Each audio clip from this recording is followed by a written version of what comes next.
everyone. I've been looking forward to this all of Cannes because I get to be on a panel with some badass women who are doing the right thing for their business and for their brands. And I'm so excited to be here. I'm Jeannine Shao Collins. I'm the Chief Content Officer of Kargo. And we are here to talk about investing in diverse voices. And these women here walk the walk and talk the talk. But first, I have to say, we're really excited that the industry has made numerous pledges to invest and support diverse voices, but it's not enough. What we really need for the industry to do is invest in community, infrastructure, so that more content and more supply can be made, because we have a supply and demand problem right now in multicultural marketing. And that's what we're here to talk about. Us at Kargo are trying to solve that problem by a program that we call the Multicultural Content Amplifier that is launching on July 1st with these amazing people on the panel. And so we're here to talk about all that. But before we begin and getting into the discussion, I'd like these badass women to introduce themselves. And we'll start with Linda and then go down the line and let them tell you about their esteemed career and their great purpose. Hi, I'm Linda Bethea. I'm currently the head of marketing at Danone North America. We are one of the largest B corporations in the world and have a huge portfolio of brands across water, yogurt, plant-based beverages, and baby food. And really yummy stuff. Hi, I'm Amy Adams. I am the VP of Media at Discover Financial Services. And I'm a mom of 3 little kids. And a woman who really does it all. It's unbelievable. Hi, I'm Rhonesha Byng. I am the founder and CEO of Her Agenda, also the co-founder of BOMESI, which stands for the Black-Owned Media Equity and Sustainability Institute. Well, I love these women. Oh my God. I'm really tell me if I'm having a Marilyn Monroe moment and you can see my underwear. It'll be. Give me a holler if I need to make some adjustments. So, it'll be a different panel to write about. Anyway, so I do love these women, but I want them to each share about why investing in diverse-owned media, and MCA in particular, is crucial to your organization and how you see it shaping the future of the industry. Linda, do you want to start? Sure. So as I mentioned, we are one of the largest B corporations, which means we believe in using business as a force for good.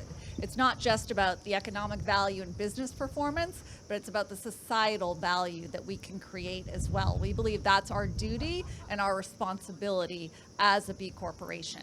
And our mission at Danone has always been to bring health through food to as many people as possible. And so inclusion and diversity are inherent in that mission.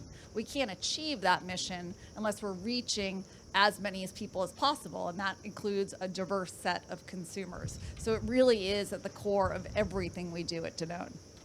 Very much so. And Amy? I have to say, with the Discover people, every time I get off the phone with them and I meet another person, I end the call with, "I love you." Is that inappropriate? So anyway. We love you. Similarly, it really does start with our mission. We are here to help everyone achieve brighter financial futures and really brighter futures. Part of that, though, we've thought a lot about what does that mean for our marketing strategy, and at the core of that is an inclusive marketing strategy that aligns up to that. And within that, we have a pillar, a specific goal around investing in diverse-owned media. It's really a part of a bigger goal, though, as an organization. So recently, our ESG report came out, and overall, we grew our investment with diverse suppliers from 2022 to 2021, 27%. And this type of investment 27% contributes to that. But equally, similarly, it really is about growth and good for business, too. And I think about how we have to invest in these communities now and in these voices now to grow the economy for the future, because our growth depends on being able to serve relevant content and being around relevant voices to drive our brand and our consideration. Amazing. And speaking of relevant content, now we get to talk about Rhonesha, who's a badass journalist and entrepreneur and female entrepreneur, and that is not an easy job. Yeah, so I am a purpose-driven entrepreneur. And I started Her Agenda really to create a platform that could focus on stories around gender equity, focus on empowering ambitious women. And at the end of the day, when you look at platforms like mine, like Her Agenda, that are diverse owned or black owned, we're journalists or we employ journalists. And they create the stories that inform our democracy, that inform the foundation of society. And so we don't want to have a media that is only reflective of white male billionaires. We need to be able to have the media reflect the community and what the world looks like. And in order to do that, you need to fund it. And so I think that is what is important. It's something to really kind of ground us in why it's important, and really just goes back to storytelling at the end of the day. DeTavio, who is the CEO of Revolt, often says, he quotes an African proverb that says, until the lion is able to tell his own story, the narrative will always glorify the hunter. And so when you allow diverse media and black founders to have thriving media platforms, employ journalists, we tell stories from different perspectives that the world needs to hear.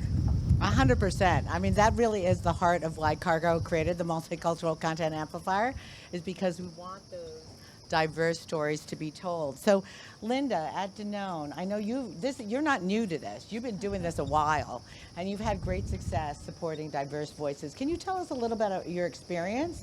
And I know, and I'm gonna link the two of them. I know that health and wellness is also really important to Rhonesha and telling her story to her audience. So I wanted both of you to comment on the success that you've had and why health and wellness content is important.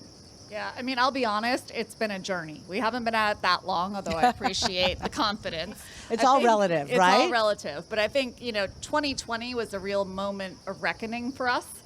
With all the social justice movements happening, it was a time for us to really take a hard look at what we were doing and were we truly living up to our mission to deliver health to as many people as possible. And we started by looking specifically at our media investment. And sad to say, we were investing less than 1% of our media with diverse-owned platforms and publishers. And so that was unacceptable. Unacceptable. Unacceptable, yes. All But capital. kudos to your team for taking that hard look and even pulling up the numbers. So many people just try to put their head in the sand, and so that's the important first step. Yeah, and it was, I think, shocking to us because it really highlighted some of the difficulties in reaching those diverse-owned publishers and driving that investment. And so in partnership with Wavemaker, our fabulous media agency, Yay. we put some real metrics in place. And so that first year we said we're going to invest 2% of our budget with black-owned media, and we blew that out of the water. And so we've continued to grow and expand that every single year. Today we're investing 5% of our total media budget with total diverse-owned platforms and publishers, and we've taken it one step further, and it's not just about investing, but as we hire diverse creators, really negotiating, making sure they're paid equally as well. Because as part of this, we also uncovered that black creators on average are paid 30% less than their white counterparts, which again is unacceptable. That is unacceptable. And so how do we, as a big company with a lot of clout, leverage that to drive more equity in the industry? So Rhonesha, I know that you've benefited from what we've done at Kargo and content creation. Can you talk a little bit about how you've benefited from investments such as this? So just to level set, I started Her Agenda in 2008, and so I've been around for 15 years. Before 2020, I never received a direct IO from an advertiser.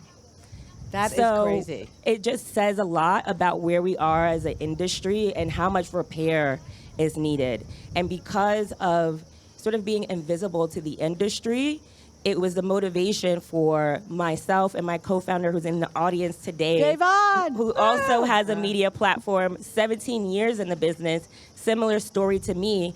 This story is represented by really the 218 plus media companies that BOMESI represents. And so in order to repair and change that, you need to have a great partner that allows you to get visibility, but also to get access to ad operation support and things that you need in order to deliver a deal. You know, trafficking tags, all of those technical things that if you're a small media company with 1 or 2 people, you're not able to take that on. You're not even able to get started. And so what I love about the MCA is that it's helping to balance the scales, right? Because we weren't even on the scale in the first place, first of all. But when you think about, you know, what we're up against, and on one side you have this industry with all this profit and money and resources, then you have Black-owned media on the other side of the scale. You have to put your thumb on the scale. In order to do that, you need to do business differently.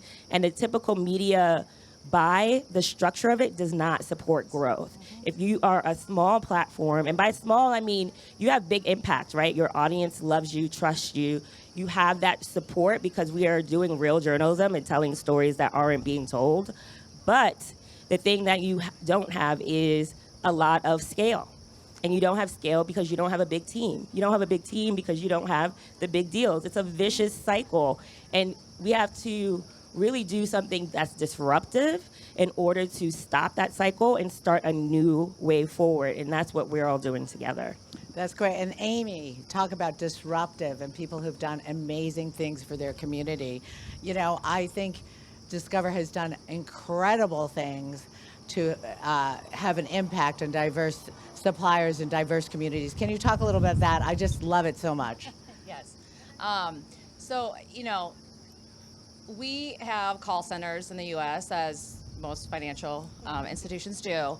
And a couple years ago, it was the vision of our CEO who really felt strongly about thinking through where our next call center was going to be opened. Typically, they were in predominantly white, you know, suburban areas where, you know, people that worked there were then predominantly white. Or if there were people of color coming, they were coming from long distances away and taking a lot of time out of their day and families to get there. So as he started to think about where should the next one be, they lasered in on the south side of Chicago and what was really kind of a community that needed to be, you know, grown from corporate America, if you think about it. And so we built a call center down in the south side, and it is one of our most successful call centers right now. Every ounce of how that was built and funded was thought through from a diversity perspective, from the high percentage of suppliers that built it, to thinking through the employee base that was going to be there, and really working to have, you know, people from within 5 miles of the call center work there, to how did they think about growing their careers there, and thinking about the call center jobs, what the career path looked like, what could it look like going into a tech part of the field there, and learning about technology, to how they even just reinvested into the community around there. It's a very inspiring place to be. Right now, 90% of the employees or more come from within 5 miles, so you can see they're not commuting an hour anymore. They're at home with their families sooner than many are or were before. Even thinking about, you know, previously it was as a target, but as you think about how you reinvest on going into the community, all of the food and the food service comes from within you know, a few miles around there. So all of that investment, millions of dollars in food every year, goes back into the community too. So it's really about job growth. That's also why we love this MCA program, because at the end of the day, it's about investing in the creators, but it's investing, to your point, in the infrastructure. We love it because we get to partner with a lot of more diverse owned and creators and brands that was really hard to do previously, to send 100 aisles out. And now I can work through the MCA and invest and know that there's job growth coming from that too, and sustainable job growth coming from it. We're really proud of that. At the MCA, we plan on hiring 100 plus content creators to be part of this program. And, you know, it's about economic empowerment and sustained economic empowerment. And that's what we're really striving for. So let's talk a little bit about tech. You touched on it, Rhonesha. What do you think are the barriers in programmatic for diverse suppliers today, and how do we address that in the future? Linda, do you want to talk about that? Sure. I mean, Rhonesha touched on it. I think for us, it comes down to discoverability and data. A lot of those buy-side platforms don't have filters or easy ways for us to access those diverse-owned publishers. And then that makes it even more difficult for them to get the big deals they need to create a more virtuous cycle. And then for us at Danone, we believe you need to measure what you treasure, and so we need to make sure that we have the right measurement tools in place and the data to prove out that this is not just the right thing to do, but it also drives business performance. That's great. And Amy, what are your thoughts on that? Yeah, I mean, I think, well, I don't know if you said this, but a lot of the program is also reinvesting the margin back Right, into exactly. Reinvesting right into reinvesting the margin diversity. back in, which helps with the growth as well. I think, and the challenge has always been how do you, I might have a goal to support diverse creators, but doing it is just so hard, to your point. It's just been so hard. And I think we are so far behind and have so far to catch up, because the first problem was setting a goal, to be honest, and being accountable to that from the top down in an organization. Now you have the goal and you're working with your agency partners. How do I do this? When there's only so, it's laborious to figure that out right now. So I think this working through programmatic partners is a great first step forward, or networks that are in between, and ensuring that you have the right terms in place and there is margin reinvestment going back into support. But you also, I think, have to be purposeful about having direct partnerships too, because that is a direct line as you start to think about how to grow that investment with them too. Well, and that's what we were so proud about with MCA, is that we're offering the technical support so that dollars directly go to diversify, but they can also participate in programmatic in a way that they wouldn't necessarily be able to. And I think another important part is the strategy as well, because it's more than just, IO, spots and dots. You actually need to be strategic about how to leverage those dollars for growth as you're delivering a deal. And so that part of it has been really great for me as an individual, but also through BOMESI, we provide education and training and webinars to Black-owned media leaders to understand the strategy and the strategic things that you have to do and levers you need to pull on the digital side in order to continue to grow your audience, grow your impressions, and ultimately deliver the deal in full. And to your point about what's the challenge with programmatic, I think a lot of brands had great intentions to spend, whatever percentage of their media budgets with Black-owned media, and then realize the impressions are not there. But then you have to go deeper, and then I think that's what Kargo and BOMESI have spent the last 3 years doing. Why are the impressions not there? And so in order to do that, you have to really care about not just growing for the sake of growth or just throwing dollars or checking a box. You have to repair the infrastructure in order for the impressions to grow, for all of us to make more money, and ultimately have a diversified media landscape that just tells the stories that we need to hear. That's so well said. I mean, really, it's about more jobs, increased content, and better technical infrastructure. And then that way we can have what I like to refer to as the virtuous circle, where the investment goes towards growth. So we're really excited about that. Now, since we have 6 minutes left, I'm going to ask each one of you, for the audience, what do you want them to do to make this mission be a reality of, leveling the playing field? I mean, I think it's exactly what we've all touched on. You have to set the goal and be intentional with your investment, right? This is not something that's just going to happen. We all have to join together to change the industry and make this an equitable playing field. And it is the right thing to do. We've seen some of the highest ROIs on our investment. I love that, highest ROI. We literally had the #1 ROI in our portfolio from a new diverse platform that we brought on because of this intentional investment. So it is true performance with purpose. And it's the right thing to do for the business. That's great. And Amy, what is your wish? Three quick things. Okay. The goal, but set a stretch goal too, because I think, we're probably way too far behind. So think about what your stretch goal is.